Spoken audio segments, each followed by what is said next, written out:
好。那么此次直播呢，我觉得还是录个开场白好一点，因为此次直播比较长，所以我简单介绍一下这个直播的内容。那么此次直播邀请到的是小五，这是他 Behance 页面大家可以去关注一下 Behance 5VFX 审美非常高。那么前1个小时呢，第一部分还是小五正常的来讲，他的这个审美经验如何提升审美的一些办法，还有一些案例的这个做图的找参考的一些分析，还有商业上的一些流程等。那我们开始吧。欢迎。然后我今天主要是讲的就是从那个2016年从2016年到2019年是从入门到现在是怎么过来的。对， OK 然后期间也是走了很多弯路，然后大概列了一下这么一个流程。然后我16年刚开始看的是大量基础，就是一些什么 JSG 灰金性一些，然后当时是比较有激情，对这行，然后就开始做了很多大量的作品。然后之后到了2017年的时候，然后我就开始找准我自己的就是那个喜欢的风格。对。然后我发现我对那个一个是这个人，对，Alex，对，就是刚刚看的。然后还有一个是那个好像是一个中国人吧，是这个看一下刘子怡好像是。对，他的作品，他现在在微软，好像在微软哦，微软的产品广告都是他负责，好像是。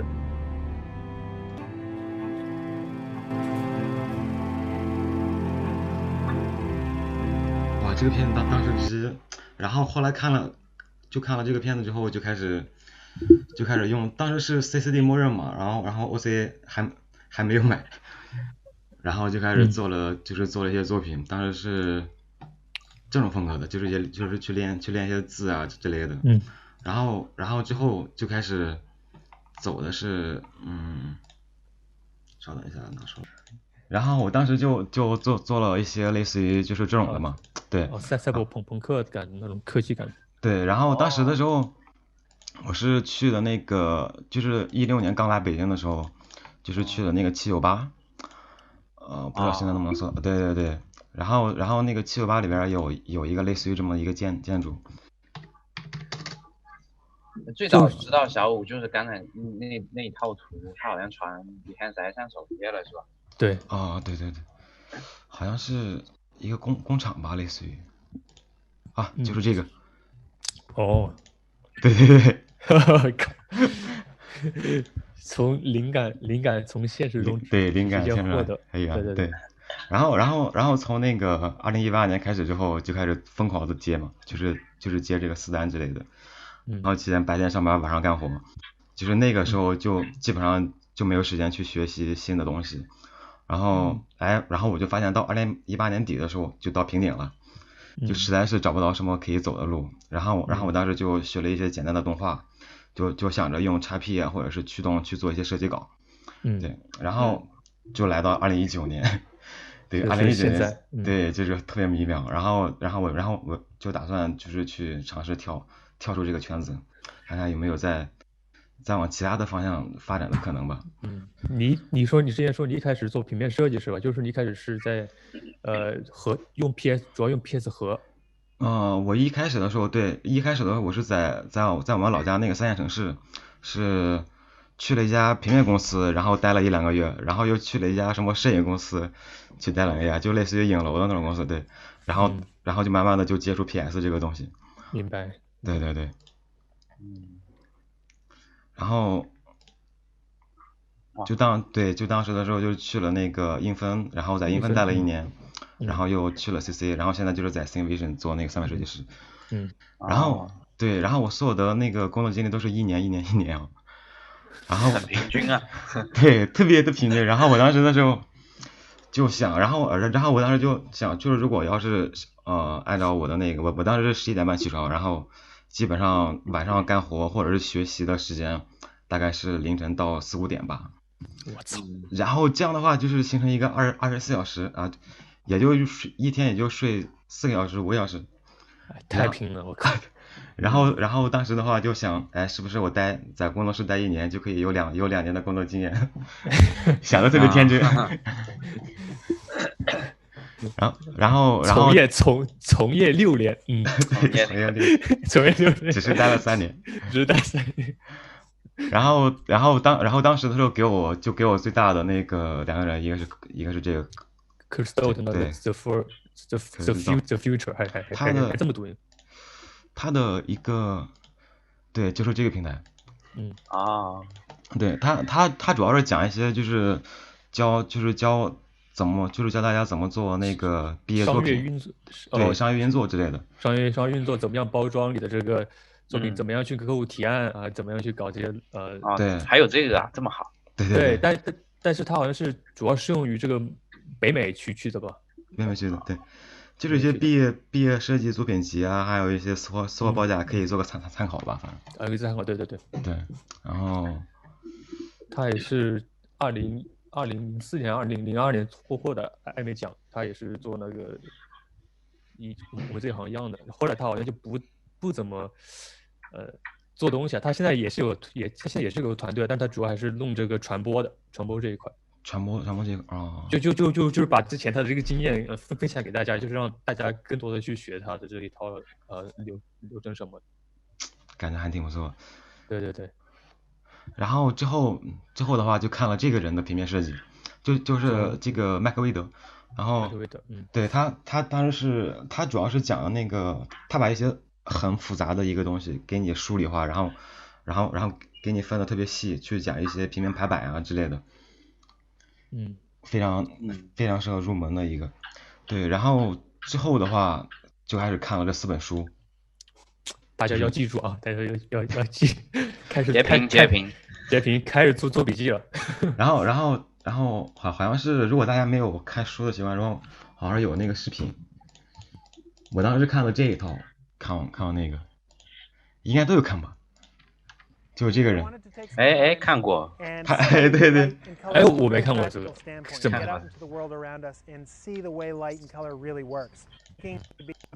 教什么名字？这个就是教那个色彩与灯光，就是那个现实里边的。对。还有一个人是用 Blender 讲的。对，就是那个瘦子。我记得好像是那个 Blender Groove 也 Blender Groove 他也讲，还有那个比较瘦的讲 Blender 他也讲，是讲那个CG 的这个本质的这个基础，就是包括光影是怎么传播的，颜色是怎么反映的，对，摄影讲的还蛮好的。然后他有讲关于构图什么的。对。然后我当时之前是在大学玩那个，就是报了一个那个摄影协会的一个社团，然后就跟着他们去外拍啊之类的，外拍建筑，或者是去攒一个钱请一个模特那样拍，然后就疯狂的对，然后就疯狂的练了一波摄影。然后当时的时候，我觉得当时是通过那个摄影去抓拍一些，比如说自然的风光，还有一些那个建筑构图，然后去打好这个基础吧。对。你包括那个对，这个 PSA 我已经找着了。找到了，好的。当时也是通过那个 PS 修。对，疯狂的修这个。对，小五在之前主要是用 PS 喝的很多，后面他现在慢慢在转 AE。我当时觉得 PS 和 AE 哪一个就是更优势是什么？优势反正我感觉 PS 更快，但是处理单张图的会更细。但是如果要是对，比如说我现在遇到一个很严重的问题，如果我要是 PS 合的层比较多，然后给客户发了一版之后，然后客户说，对，如果要修改或在3维里修改，然后你到 PS 你又要重新操作一次，重新修一次，对，哇，特别痛苦。对 ，AE 最好的就是它能替，就是你原素材一替换的话，然后全部效果是，那还是用 AE 好来着。对，没有，但 PS 它是能修啊，就是你可以比如说处理一些瑕疵什么的，用那些工具，然后 AE 里面就会比较麻烦。PS 老用户了，小五是。我当时选出来就是这个样子，大概。感觉还，哎，感觉差别不是特别大呀。等一下啊。哦，挺大的，他有把那个光影做的强。光影对，对，光影片。然后我看一下我是怎么，这样都好久都没我操，这 A1合不出这样的这。然后这个是用那个 X Particle 做的一个东西吗？不是，就我是用的那个，就类似于那种水墨画笔，然后去反抠那张图像，然后再进行叠。我说你炫的那个脸的人脸上留下来的。我炫的脸的当时好像是置换吗？什么？我找找啊，好像是看了一个做布料的那个教程。哦，这上面的那个布料上面破碎了，撕碎掉了。对。我找找那个。没事，你现在看 PS 呗。等一下。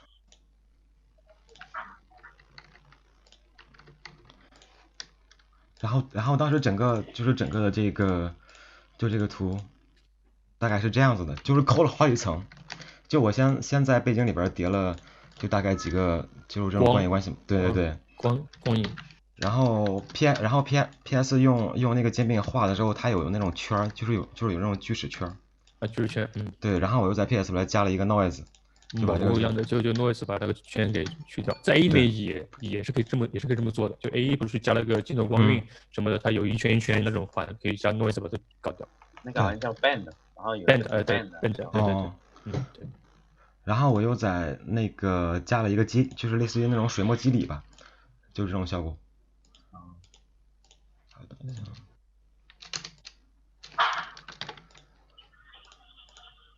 然后加深一下。对。就是让那种隐看不见的。对，就是隐隐约约的那种感觉。隐隐约约的，我们这边屏幕估计看不见。哦，很模糊吗？你们那边？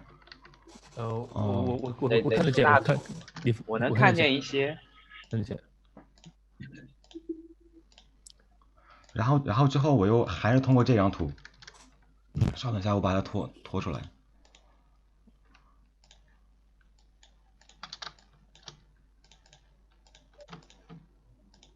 哇，这 PS 操作我可真看不懂。对，然后我当时准备了这么一张图嘛，就是先缩小一下。就那个水彩一样的那个。对，就类似于水彩一样，然后把它加个深，就用曲线拖一下，加深一下。然后稍等一下。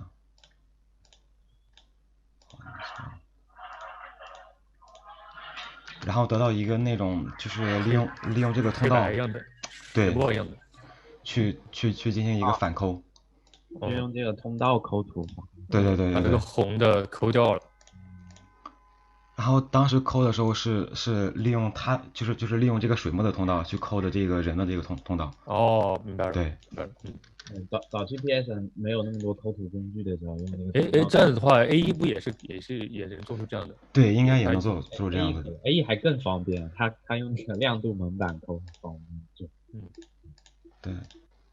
然后之后就是叠了很多层。它每一层这个透明度啊什么之类的都是不一样的。你是拿什么东西做蒙版？就还是刚才那个水墨做那个水墨那张水墨的那张图，对。然后之后就开始叠一些效果，就是一些光晕的一些效果呀之类的，就开始加强它整个的这个对比度和这样这个那个立体感。对。那这边有什么？就是你这样做有什么？就是一些根据，不是根据，你是基于什么感觉去加这个？比如说你加左上角的这种光，为什么要加这个？我一般都是通过就是看这张图的那种光源，就是光源方向。对，比如说这个地方适合加一个蓝光，然后它这个地方比较亮。对，然后一般的话，我做都是用那个相近色去做整个配。相近色来说，就是蓝，然后你又偏绿。蓝一点偏绿啊，或者是深蓝偏紫。相近色，相近色其实我觉得在配色上是比较好弄的。对，比较好弄。如果就感觉比较稳。对，第二个你做图肯定是不会不好看，因为它相近色肯定是 OK 的。对对对。比如说你颜色对冲特别严重的，对比特别强的，比较难把控。主要是我们这种三维情况，你渲染出来的时候，那个灯光颜色会影响到你周围的模型其他的东西，就颜色它很杂，比那个你做平面或者直接上一个颜色难调控。所以我觉得三维里面的话，用这个临近色或者比较稳的办法是比较妥的一个方式。我看大部分人做三维都是基本上要么就是同一种颜色同一色系，对要么就是临近色系。如果你要做很强的对比色系的话，三维里非常难把控。对，因为它有那个光影关系在那个地方。对，光影关系它会影响到你周围其他的物体。发现你想那个物体变成红色，它发现它有光影影响，它又不是红色，调去，就是这样。对。然后之后就是加一些离子。加离子，然后你这个离子是就跟那个 AE 很像的。A 很像，加离子，那离子素材这样的贴就好了。就光斑样的是吧？对，就镜头上的污渍的感觉，能增加画面的细节。我的一般就是制作这张图的思路，一般就是我先铺一个很暗的底，就是如果我渲的这个头像，就是尽量让它凸显这个，就是跟背景去分离嘛。对，凸显主体。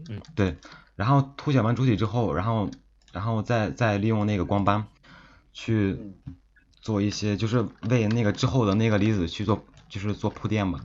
就是如果你要是没有这个光斑去单独加离子，会看着有一点割裂感。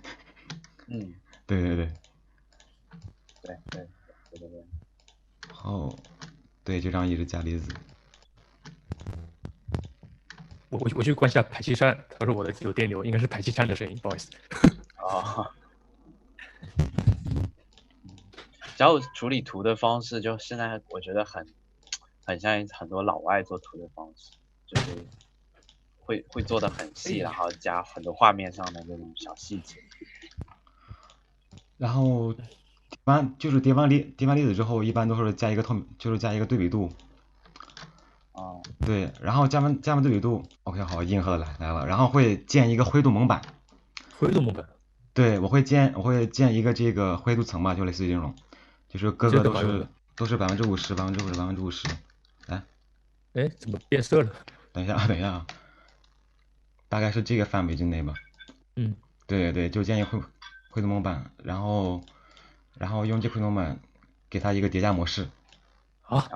这是什么办法？然后这个办法其实就是把所有的颜色平均化，然后就相当于我直接在上面可以画高光。明白。哎，你取消一下那个灰度蒙版，我看一下区别这什么？等一下，有多少区别？那它隐藏一下灰度蒙版，看一下就是把你的不同地方的亮度把它平均化一点，不同地方的亮度。对，然后平均化了之后，比如说我想让这个鼻子给它加一道光。那怎么办？然后这个办法好像我在 A 里试一下。我在 A 里处理超麻烦，感觉。超麻烦吗？对，不也是叠个灰的不就完了？不太一样。然后 PS 里面主要是这个门板很好用，它可以直接绘制。AE 里面就设计绘制擦除的东西就麻烦很多。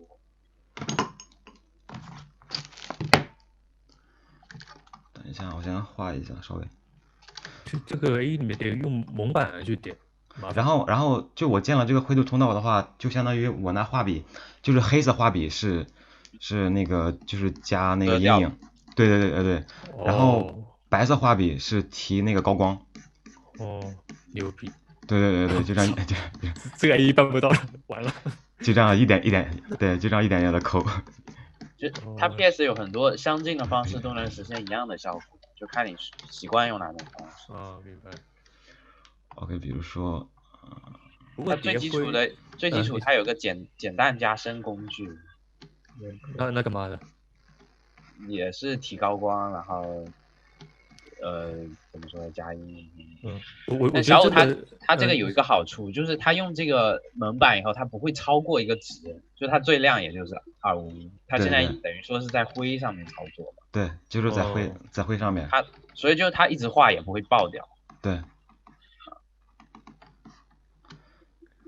这个太有用了，因为很多朋友炫的图就是它很平嘛，就是对灰度很平，所以就需要一个把这个亮度层次给弄出来，有非常高亮的区域，也有暗的区域，让你的画面的立体感把它增强。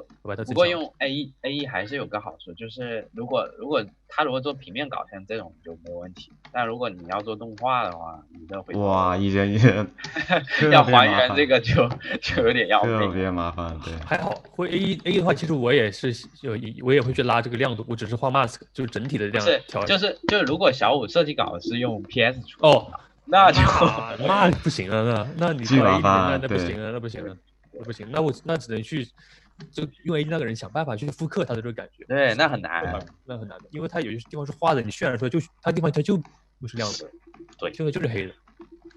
然后画完，但是早期他们 YYK 好像很多时候设计稿都是就各种 P 的，然后那咋办呢？就各种叠效果之类的也里面。然后画完之后基本上就这样，就类似于强化整个的那个对比度。厉害，对，学习了。然后强化完的时候，我在 PS 里边加那个锐化的话，一般都是也是用那个高度通道。我会先去盖印一层，然后盖印完了之后，然后用那个效果里边有一个这个 High Pass。用这个呀？对，就是它这个就是你的这个数值，就是数值越大，它的那个锐化的这个范围就会越大，但是它会很不精细，所以我一般都会调到1到3这个数值，对。就是叠加一下。去叠加一下。叠个锐化接是吧？对，叠个锐化一下。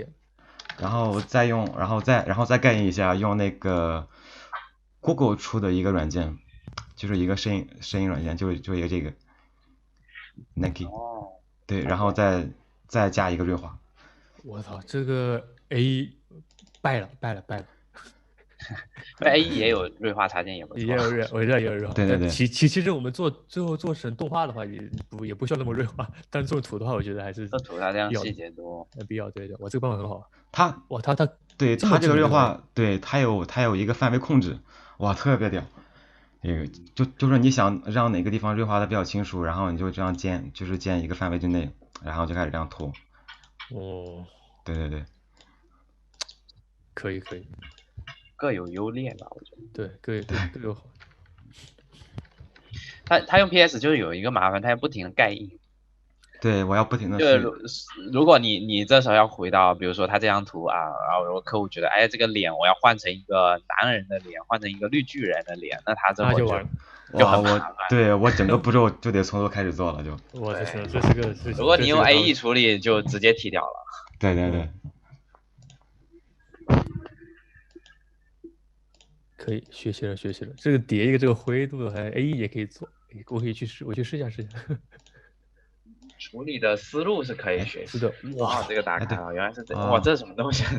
他没有开那个布料曲面的那个负极对象，打开就变成那个。我当时就是对，在这一层复制一层出来，然后加那个布料破碎的那个标签。等一下，你能放出来吗？你是双屏是吧？对，等一下。哇，好卡。行，如果应该不会卡的崩吧？卡的崩就反正它能在破碎这里会形成一些这个是布料的破碎是吧？对。然后你加那个 close 把它加厚一点，在这上面。对，再把它加厚一点，或者是对，给它加个细分。然后就会。你就其实直接是在这个这个雕塑的模型上面直接加的布料，就让这个雕像直接以布料的方式进行模拟，然后再套的这个一个那个本身的雕像上面。对。然后那个材质就是一个很常规的一个金属。我的那个双屏。金属材质。这个是 octane。现在崩了。fuck。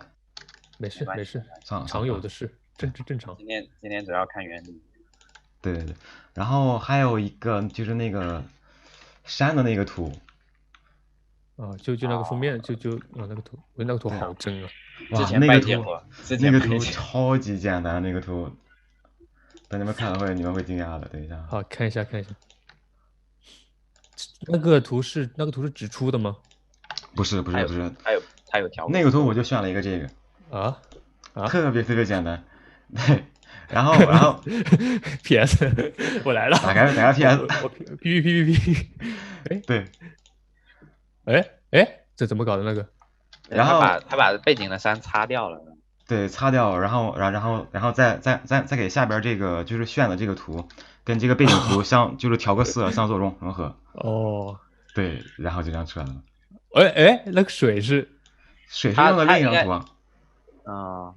他用了另一个照片的水吧，然后做了一个混合吧。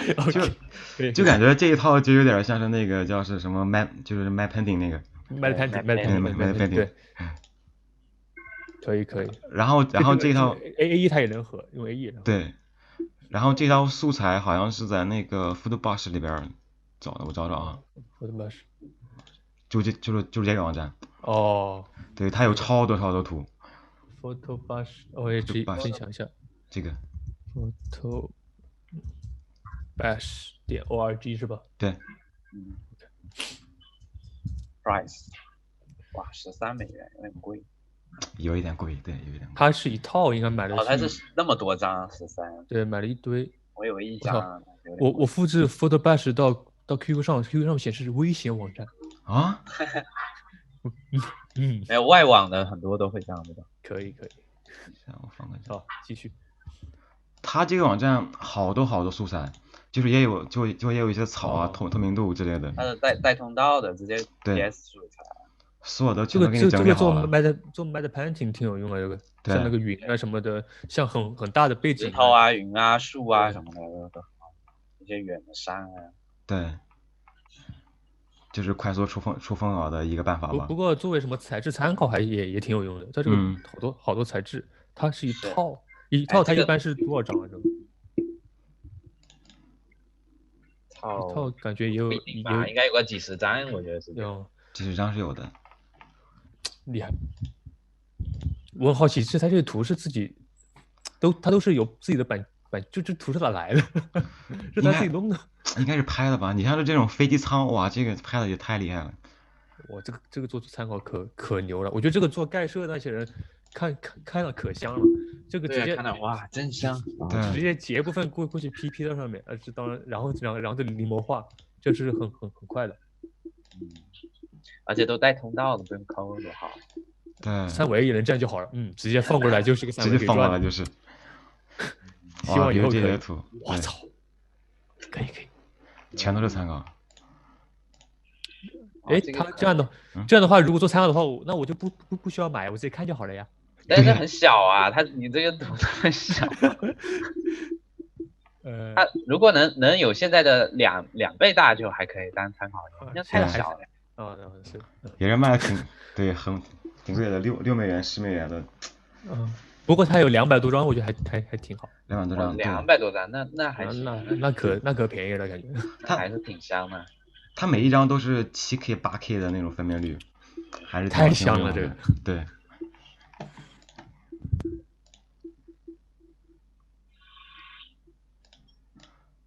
然后这2个案例 OK 差不多了，然后我们再看一下那个。感受到了 PS 的强大。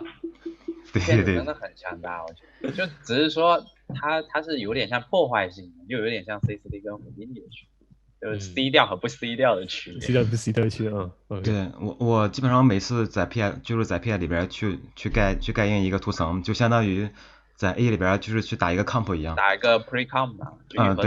对。但是 pre-comp 你可以回去改啊，你可以回去改，你就得盖印有点烦啊。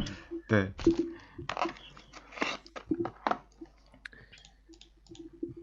多练摄影。对，然后小五，像你现在的话，你自己有相机这种拍是吗？还是？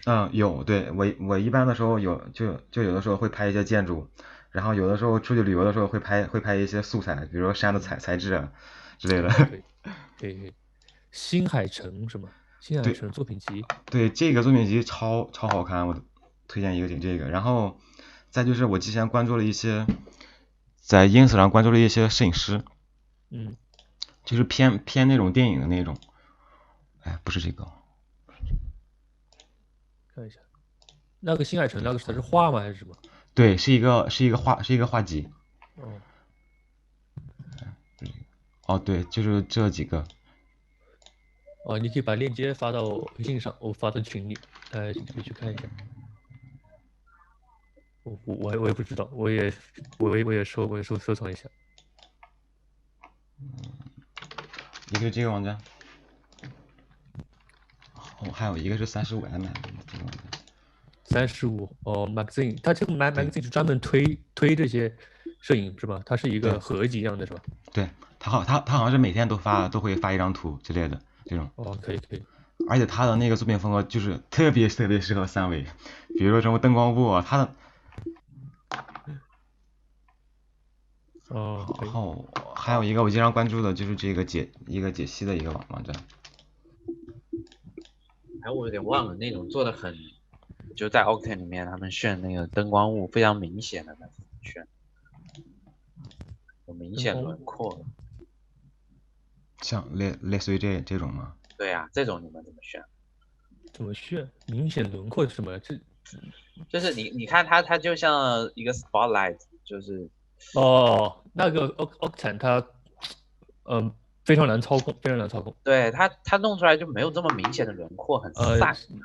对，而且你得去把那个光的这个收缩啊，就是你做一个光板，你可能周围需要做一圈挡板，把这个周围光把它挡起来，把它收缩起来，就像那个你真的得做一个太阳灯出来。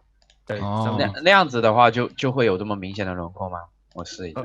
你可以试一下，就会有比较，就是你还原现实中它太阳灯就是那样的话，你就做一个那样的太阳灯。哦。我之前的时候看了一个叫什么，是在 PS 里边做，就是做类似于这种东西。他直接就是拉了一个渐变。P 是可以，但是我们做动画还得炫。好像是这个。AE 里面也有一个可以做叫 Lux 的插件。Lux。对，就是 Trapcode 的那一套里面有个 Lux LUX。对，他那就讲这种效果。他就是对他直接拉了一个渐变，模糊一下。对。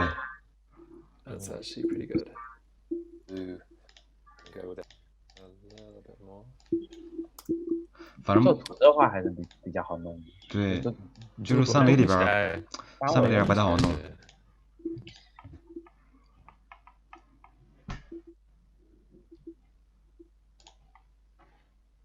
挺好的。然后之后的话，我平时一般都会看一些，就是一些分享一些网站嘛。就是一般都会下一些作品，然后我会把这些作品去丢到那个 Ego 里边。就是这个软件，就跟那个 Pinterest 的特别像，就只不过它是一个本地化的一个图片管理软件。对。看到他的那个Airscope 做的那个图。对，就是他这个图就永远都动不起来 ，PS 盒的动不起来是吧？它 PS 盒的，但是它这个单帧效果是真的好，我觉得。对，真的好，因为复刻比较，我估计它渲染出来不会那么复杂，叠。对，看它那个处理方式就知道了。疯狂叠。对。后来动画是那个 Blur 做的，那 Blur 做的那个效果跟这个差的太远了。我也觉得太水了，天差地别，简直就是。这它有很多，它配色很好看，Blur 做出来好像就一个颜色。就是个绿的，估计是导演要。什么这个？这是展示 CCD 的那个一样条嘛？展示一样条。就那个 Sweep Nerves 动画。对。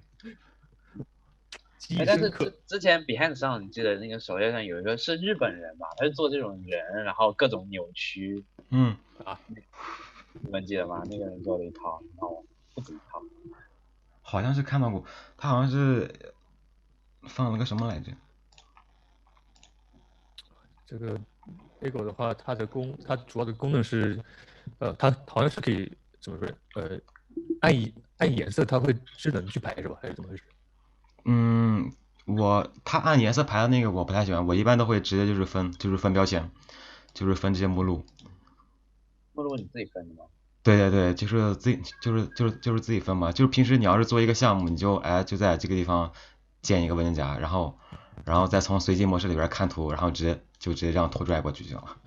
realme 惊奇队长是他们在做。啊，然后对，就是一般的话就是做一个项目就会建一个就是文件夹，类似于。就你主要在里面还是自己去分类好，是吧？对对。这个惊奇队长最后又做成那种科技感。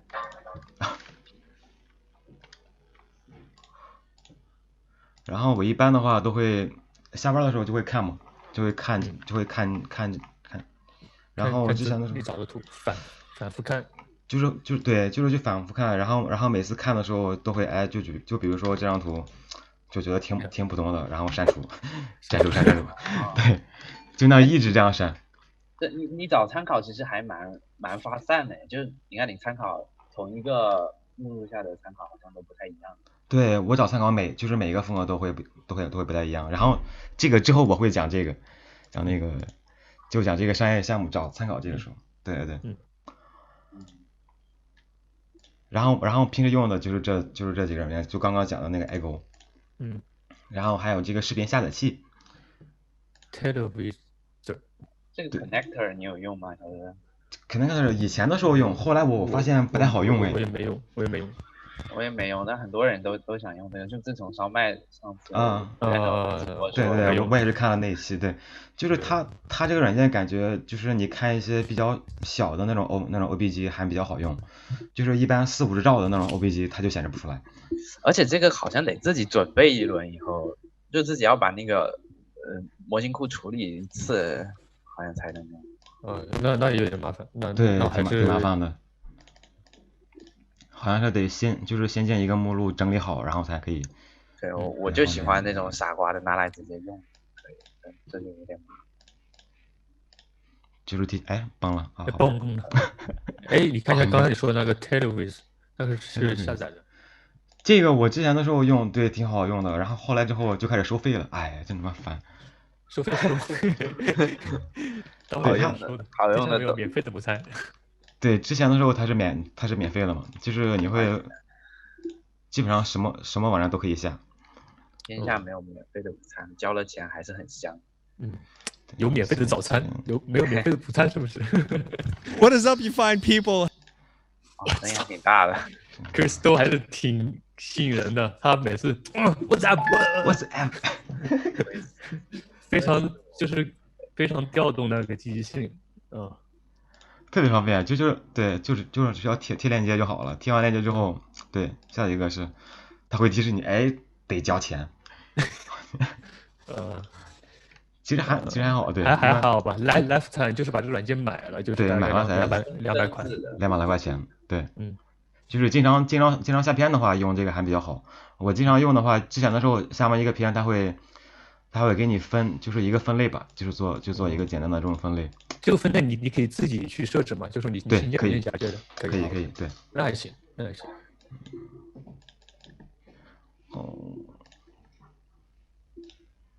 然后我前期的时候就是怎么去通过一个图去开始提高。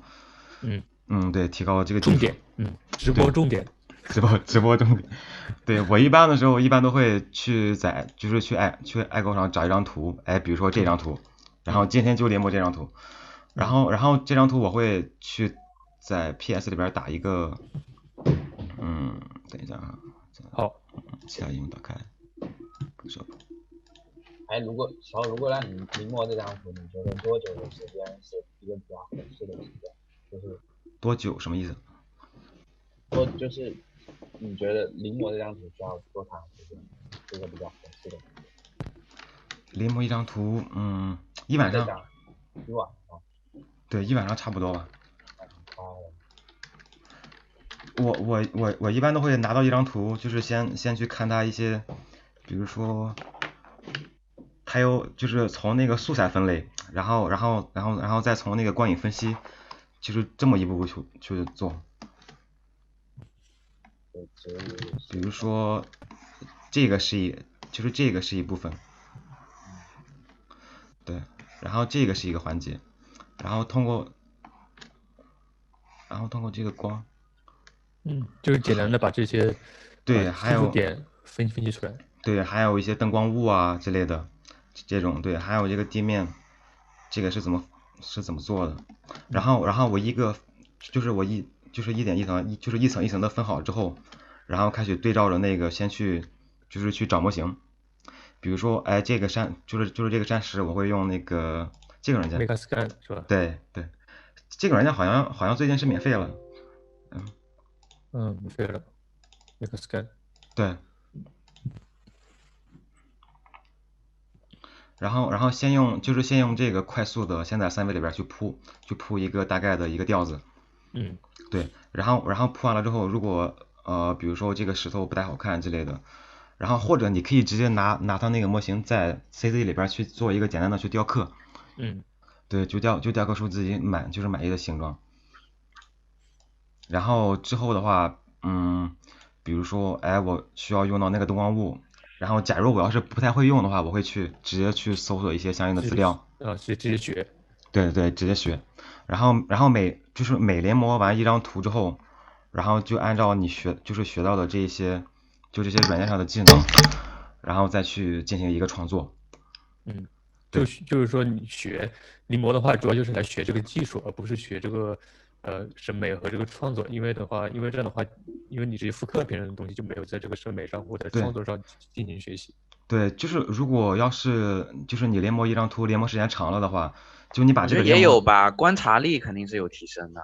哦，看那些细节，观察力。对。然后等一下啊，我看看那个 PPT。就是这种，临摹完一张图之后，然后立马投入去创作，就是把所学到的那些那些软件技能，然后去应用。对，就这样一直重复。可以，这办法可以。对，然后上面我还是比较喜欢，就是去看一些作品，比如说你去疯狂下载一个作品，然后挑100到300张，然后去丢到一个文件夹反复去看嘛。然后看完了之后，去隔一个星期或者隔1个月去回顾这个作品。对，就类似于这样的，然后就一点一点的去提高。不好看的就把它删了。对，就是觉得很垃圾的，哎，就把它删掉。骡子雄法。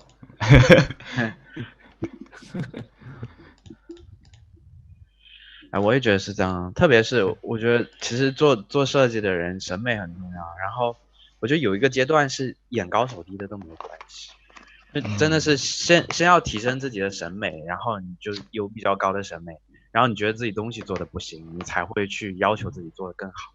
如果审美都不行，就看自己做的东西都觉得感觉还不错，那怎么提升？对，我觉得应该长期保持在一个眼高手低的情况，当然都是你的自身也在进步，但你的眼界应该是要比你自身的能做出来的东西能力要更高的，那你才会不断的进步。是。要每次都不满意自己做的。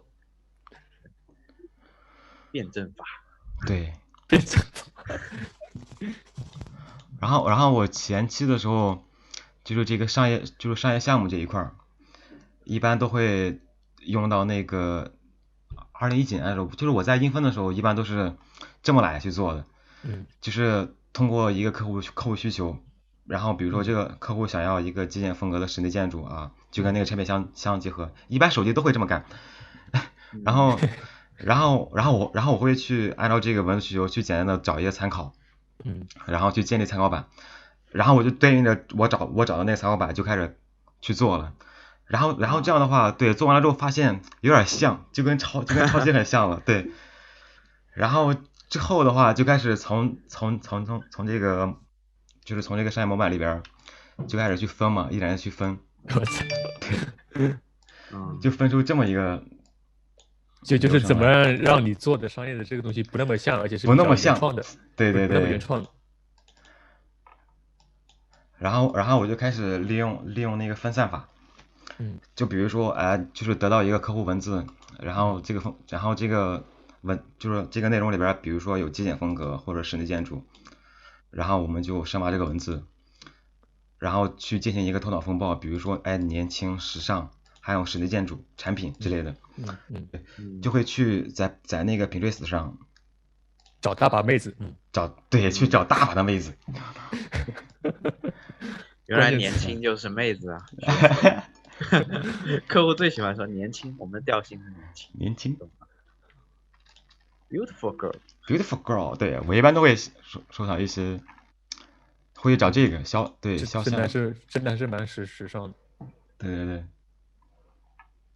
因为他们还有这种那个颜色搭配的衣服上，还有这种对整个颜色搭配，还有化妆艺术，对，有化妆艺术在里面，对，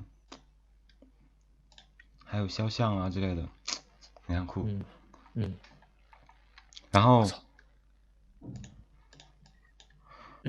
然后把找的这些东西就是丢到那个参考板，类似于做一个这么一张图。这是你跟那个 Sing 做的那个项目啊？对 ，Sing 做的那个腾讯 CTS 这个项目。这个片子好酷啊！那个片子你现在有吗？可以放一下。对，那只真的超棒。这个片子，我找找啊。没事，你在站酷上找新的链接也行。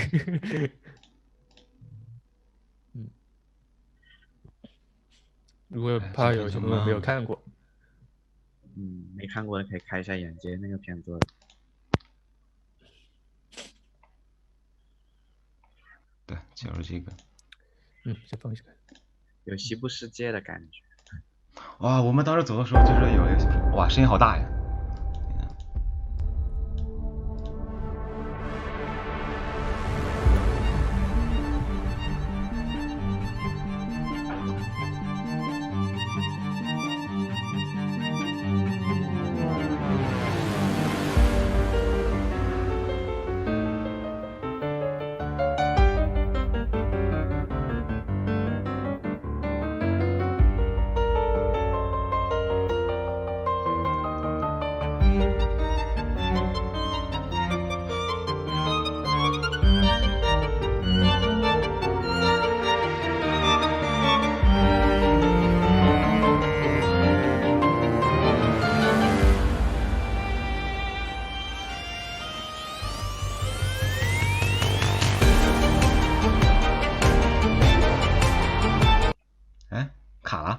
卡了。没事。哦，天呐，大家已经看了吓尿了。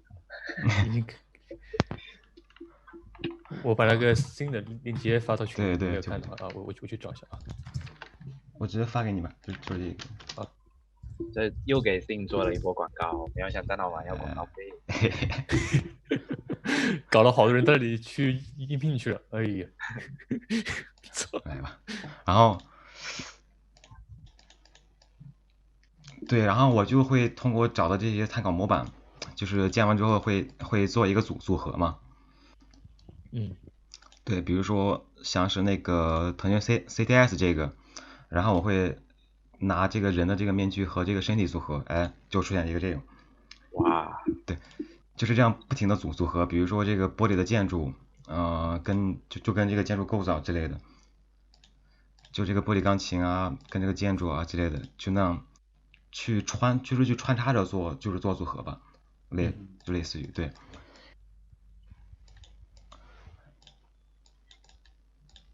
就结合其他的素材，把它就是左借一点，右借一点，然后对，就可以做出新的东西出来。对，然后这样就感觉稍微能跟那个就是你要是直接找参考做出来的那种感觉。对。就如果你找参考都是类似的话，做出来的肯定就比较类似，因为你参考就很像了。如果你找的参考都是不同东西结合在一起的话，那你做出来就比较原创。对。然后之后的话，我当时在做这个项目的时候，就是当时是3天，好像是出了4-5张吧得。对，我一般就是出这种片子，就是怎么出快速风格稿，我会先就是准备好模型阶段，然后就是先搭一个简单的这种场景，就是你大概做到40%至60%这个阶段，就不用全部做完。对，然后再立马投入到下一章的那种做，就是主要的是先把一整个片子先铺好这种感觉。对。然后铺好之后再回头去每一章就是去精修再去做。哦，这是比较科学的吧？就是先小曾也是这样吗？不是，不是，我不科学，我就是不做戏呢，觉得不好意思发过去就没事。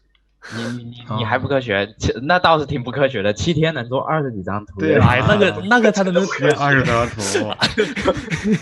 太猛了，真是。那个因为可以用之前的原来的做的那些素材，可以快点做，但是你重新做的话，肯定不可能这么快，所以最多速度估计也跟小五差不多，也就比如说你5天的话，不你2、3天的话，做5张图顶天了。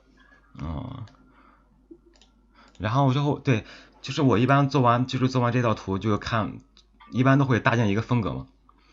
对，就是风格建立好了之后，然后你再去细化的话，就会不容易出错。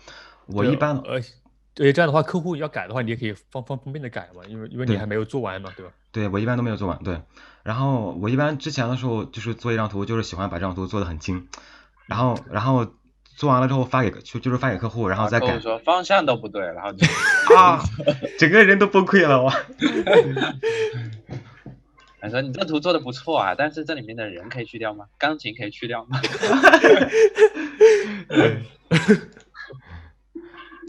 然后之后就是用这种风格，哎，发现这种风格还挺不错的。对。然后你再细化成这样。对，就是细化成这样子，大概对。可以看出上面那个气氛跟结构基本上就已经是对的了。对，你上面做那个40%啊。对，就是去加一些细节之类的。对，加一些光啊细节，调色简单调一下。对。我像你们这些什么建筑什么的，你都是手动自己弄吗？还是说你有模型库调过来，然后自己稍微微调一下呢？就是用很多模型库组合。可以，那可以，那速度可以。我现在就是苦恼于一些模型库，因为有些像建筑什么的，如果去建的话，我操，那不可能3天出5张图是不可能的。对，挺麻烦。1-2天都出不了1张了，真是那个模型就搞半天。其实有的时候可以拼啊，我一般都比较喜欢拼。对。大概就是这样。可以啊，挺好的呀。正好1小时，不错。正好1小时。欧老师这个内容压缩的也非常的就是紧凑和精致，该讲的都讲。看一下。收获很大。看看还有哪里缺掉的，应该还好，应该都差不多讲到，对吧？我突然忘了，哇！我要隆重介绍一下突然忘了宣传一波自己的比赛。宣传一些 Tumblr， 我跟你说，哇，这个 Tumblr 我之前的时候用 Tumblr， 都是看那种嘛，然后之后那个封了之后，哎，然后就发现了新大陆了。直接就这什么？这那个日本人，就是那个 Tumblr， 我发现所有的那个就是类似于那种博主吧，他们会传一些就是很神奇的图，对，特别神奇的图。然后我从那以后就开始转一些 GIF 啊之类的，一般都是看一些电影的那种截图画面，都是在 Tumblr 上看。我之前就是专门找这个就是上个世纪的日本动画的那种 GIF 图，很多人建的那个 Tumblr，它里面很多这种日本动画 GIF 图，我觉得太厉害了。贴出来。等一下，一个贴出来。哎，我好像都整理好了，等一下。最近在看那个，你们有看那个Psycho-Pass 吗？心理测量者、心灵判官。听说过。他也是那种反乌托邦题材的，跟攻壳应该有点像。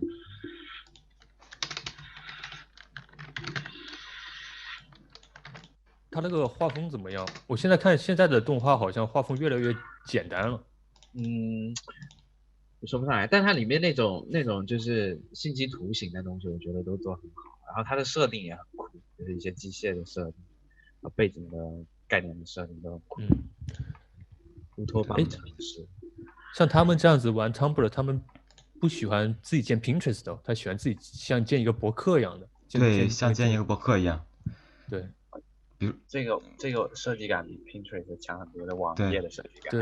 对，就是每一个博客的那个风格收藏的东西都不太一样。他们找的东西都找的挺深的，这不是随便能找到的。比如说类似于这个，还有一些专门收集一些平面设计。好酷啊！对。还有什么 CD 封面？这个还真是发现了新大陆。真是挺深的，这个真的挺深的。对。然后还有专门收集颜色搭配之类的。对。然后我一般就是收集一些 GIF 之类的。我之前就喜欢找这种 GIF，然后就在汤姆上找一大堆，然后全部把它拼到Pinterest上了。然后我还自己弄的，我现在都在Pinterest上弄，我就没有见汤姆。不过汤姆它的这个呈现方式特别酷。对。这还有你的图啊？对，我就是就是相当于建了一个就是你建的。OK。对。不好意思，尴尬。然后收藏一些东西。可以啊。哇，挺酷的，很帅。对。还有普罗米修斯那个。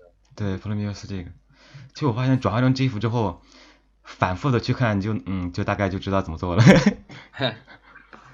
普罗米修斯那套的那种graphic 真的做的很帅。对。还有他那个星系。哇，这个是什么？就是好多灰尘。我操！这个是什么？杀戮吗？还是什么？是游戏里面的吗？好像是某个电影里边的吧。你这个截上去的话，你会贴这个原地址吗？我是基本上都是转。Tumblr 也可以转，Tumblr 也可以转。对，这些都是转的别人的。然后我看一下啊，稍等一下。他们好像是也都是互相转吧，比如说这个人发了一个这个，然后原地址可能就是他是有原地址的。对。OK。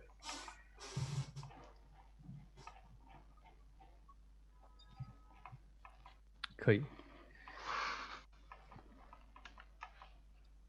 发现了新大陆。我觉得那个GIF图还真是挺好玩的，就是那些就因为它能把一个镜头的那个动态变化都能做出来。对。这就是5G 的趋势嘛，这就是以后它都肯定是动的，它不会是都不会是静的。动态设计。动态设计嘛。像素已经不是限制了。都要是动的了，静的没动的好，有意思。好。OK。我们可以看有没有什么漏掉的，没有漏的话可以让大家提问，然后。